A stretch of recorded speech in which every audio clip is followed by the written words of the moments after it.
Welcome to my channel where we cover the lore of video games.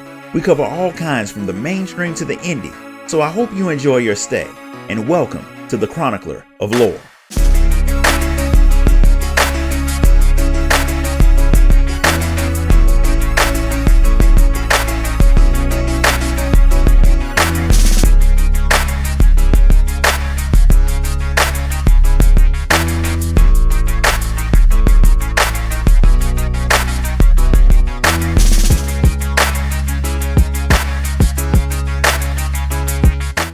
As soon as the Scions step onto the Isle of Ham, they immediately see why the Forum wanted them to clear the place out.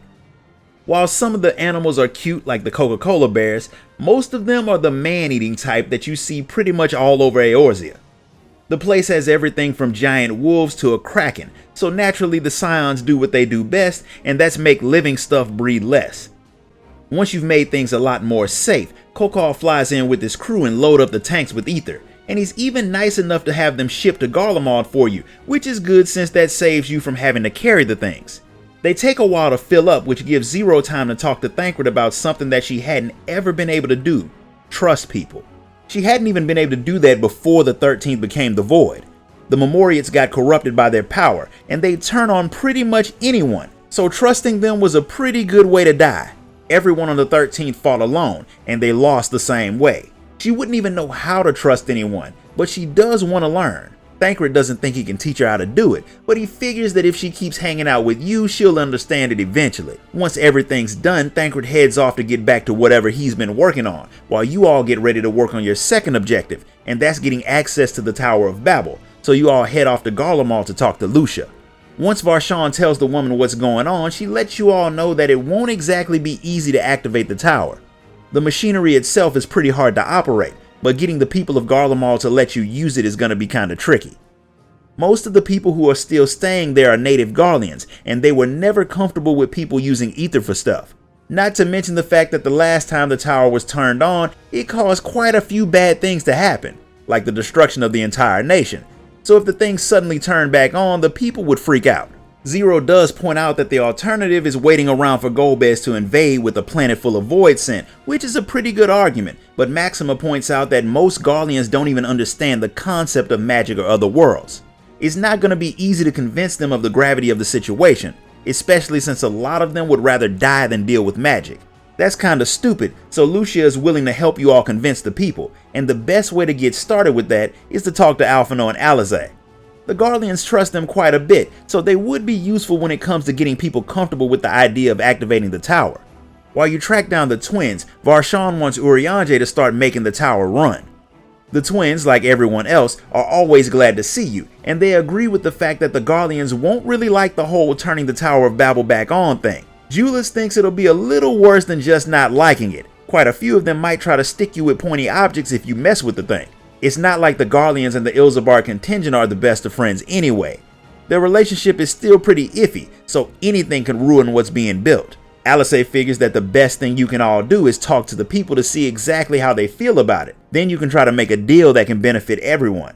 Since that's all you can do, Julius agrees to take you to meet the community leaders at a place called the Sonatas. Since Varshan's the leader of his own nation, he's the one who will go talk to the leaders to do a bit of politicking, while the rest of you minus Zero go talk to the common folk.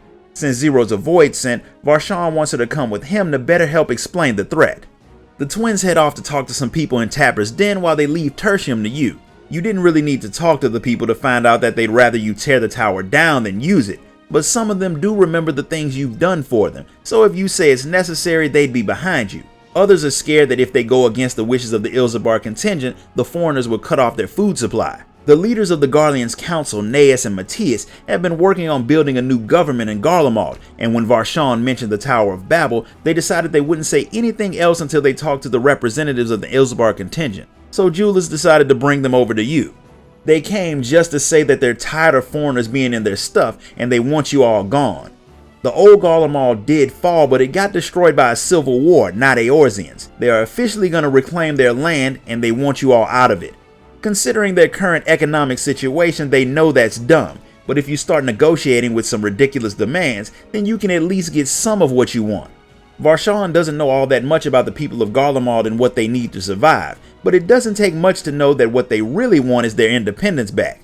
Having to rely on other nations for help isn't at the top of anyone's list of favorite things to do, but without the aid from the contingent, the Garleans would die, and they don't have too many ways around it. Zero thinks all of that could be solved if the contingent and the Garleans made an actual agreement, complete with terms and types of help that they'll offer, what the foreigners can and can't do on Garlean soil, and so on and so forth. Kind of like the concrete deals that Voidsent make, which gives Varshawn an idea that he thinks will help everyone, but he wants to run it by Lucia and Maxima first. Since he runs Razad Han, he can set up a trade agreement between his nation and Garlemald.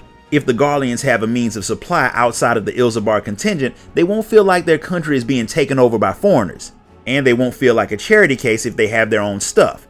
Even during the war between Garlemald and Eorzea, the people of Razad Han had an agreement to where neither nation would interfere with what the other was doing, and they'd keep their trade going between their people. Varshawn wants to get that back up and running. In exchange, the Garleans will let him use the Tower of Babel, and they will sell their Magitech to his people. The deal would help both nations, and Maxima thinks it'll be great. It may even help get other nations to join in too. When Varshawn, with a little help from Maxima, explains his proposal to the two leaders of Garlemald, Matthias still doesn't agree to do it because he's an idiot, but Neas is more receptive to the idea. Julius understands that Matthias doesn't want to have to accept that the old Garlemald is gone, but he does finally get through to him, and he decides to finish the talk with Varshawn.